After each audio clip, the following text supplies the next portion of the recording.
अंजलि और सौरभ की शादी की अगली ही रात अचानक सौरभ के फ़ोन पर एक कॉल आया।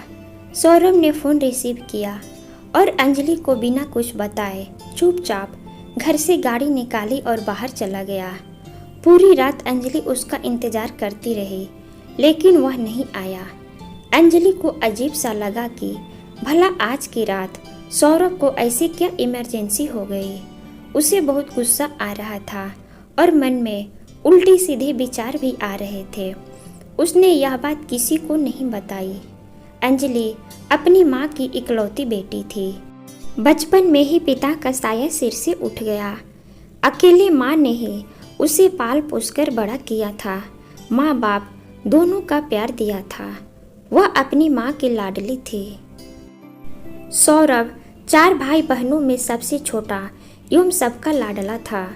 वह शहर में अपने माता पिता के साथ रहता था। बाकी परिवार वाले गांव में ही रहते थे।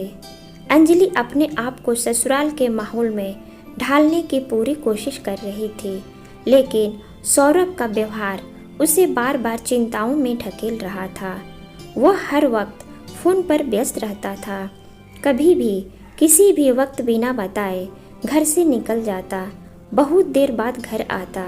कई बार तो पूरी रात घर से बाहर ही रहता था। अंजलि जब भी कुछ पूछने की कोशिश करती, वो बात को टाल देता। एक दिन अंजलि खाना बना रही थी। बाहर निकली तो देखा कि माँ बेटे चिंतित हो कुछ बातें कर रहे थे, लेकिन अंजलि को सामने देख चुप हो गए। धीरे धीरे उसका शक यकीन में बदलते जा रहा था कि कोई तो बात है जो उससे छुपाया जा रहा है।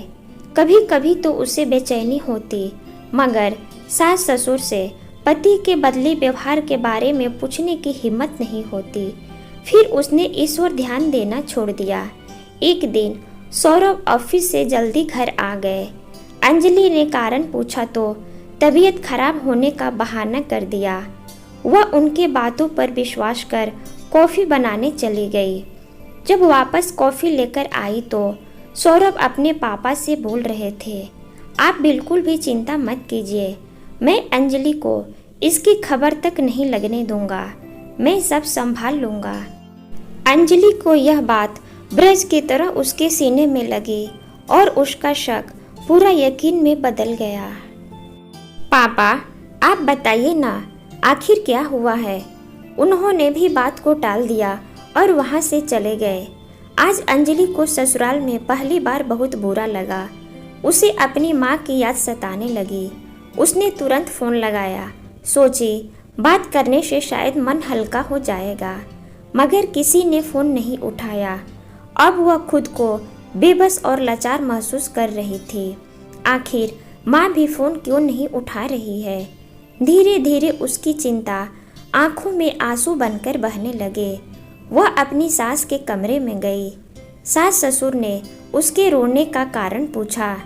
अंजलि एक बार में ही सौरभ के बदले व्यवहार और पिछले दिनों का पूरा घटनाक्रम एक सांस में ही कह सुनाया। सास ससुर को समझ में आ गया कि अब सब कुछ सच सच बताना ही पड़ेगा कि तभी डोरबेल बजी। अंजलि ने अपने आंसू पुष्ट दरवाज़ा खोला। सामने अपनी माँ और सौरभ को खड़ा देखा। अंजलि माँ को देखते ही उनसे लिपट कर रोने लगी। तब तक सास ससुर भी बाहर आ गए। अंजलि माँ को लेकर अंदर आई, तभी उसकी नज़र माँ के हाथों के सूजन पर पड़ी। अपनी माँ को सवालिया भरी निगाहों से देखने लगी तो सासू माँ ने बताया कि शादी के अगले ही दिन तुम्हारी माँ की तबीयत खराब हो गई थी। उन्हें रिश्तेदारों की मदद से अस्पताल में भर्ती करवाया गया, तभी से वो अस्पताल में ही भर्ती है। सौरभ विदाई के समय सबको अपना नंबर दिया था। उसने कहा था कि समय समय पर माँ का हाल चाल बताते रहना। वह पिछले कुछ दिनों से तुम्हारी माँ के साथ अस्पताल में ही रह रहा था। हम लोगों ने तुमसे ये बात इसलिए नहीं बताया क्योंकि यह तुम्हारी माँ की इच्छा थी, मगर बेटा हम सबको माफ़ कर दो, हमने तुमसे इतनी बड़ी बात छुपाई।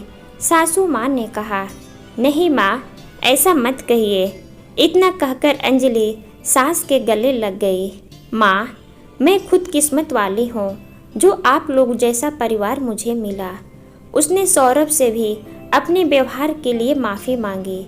सौरभ ने मुस्कुराते हुए कहा, मैं एक शर्त पर तुझे माफ़ करूँगा कि जब तुम कुछ मीठा हम सबको खिलाओगी।